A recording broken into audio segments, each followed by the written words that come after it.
तर खुलताबादमध्ये भाजपच्या आमदारांनी पैसे वाटले, भाजपचा विजय हा प्रामाणिकपणाचा नाही, भाजपनं आमचे उमेदवार पळवून नेलेत असा आरोप ठाकरेंच्या शिवसेनेचे नेते माजी खासदार चंद्रकांत खैरे यांनी भाजपवर केलेला आहे।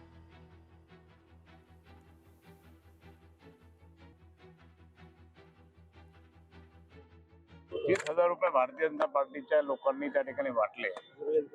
30,000 रुपये प्रत्येकी बम नावाच्या या प्राण्यांनी।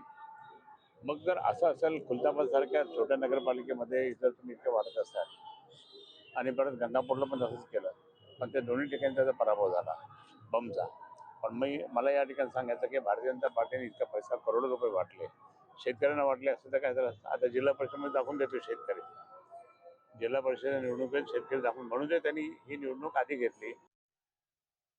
तर अमरावतीमध्ये जनतेनं भाजपला नाकारलंय, भाजपनं भ्रष्टाचाराचा पैसा निवडणुकीमध्ये वापरलाय अशी टीका काँग्रेसचे खासदार बळवंत वानखडे यांनी केलेली आहे।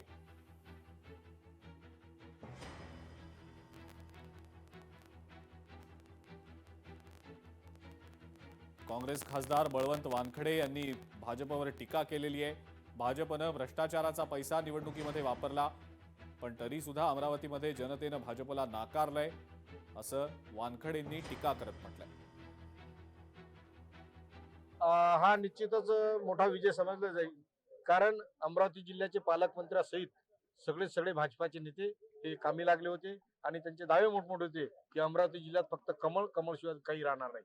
परंतु आज चिखलदरा असेल किंवा दर्यापूर असेल, या निमित्तानं त्यांना दाखवून दिलं गेलं। अंजनगावची सीट सुद्धा आमची 127 मतानं पराभूत झाली। आज त्याचा रेकॉर्डिंग चालू आहे, भाग वेगळा आहे। म्हणून हा जो विजय आहे तो जनतेनं दिलेला विजय आहे, जनतेच्या आशीर्वादामुळे। तुम्ही जनतेला जर विचारलं तर लोक सांगतील तुम्हाला की भाजपानं किती पैसे आणले, सगळे भ्रष्टाचार तिकडे केला, भ्रष्टाचार करून सगळे पैसे निवडणुकीत वापरत आहेत।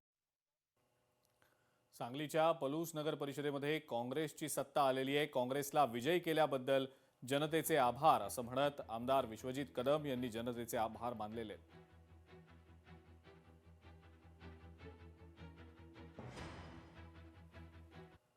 सांगलीतल्या तासगावात विजया पाटील या 412 मतांनी विजयी झाल्या, त्यामुळे कार्यकर्त्यांकडून मोठा जल्लोष करण्यात आलाय। स्वाभिमानी विकास आघाडीच्या नगराध्यक्षपदाच्या उमेदवार या विजया पाटील होत्या आणि 412 मतांनी त्यांचा विजय झाल्यानंतर त्यांच्या कार्यकर्त्यांकडून मोठा जल्लोष करण्यात आला।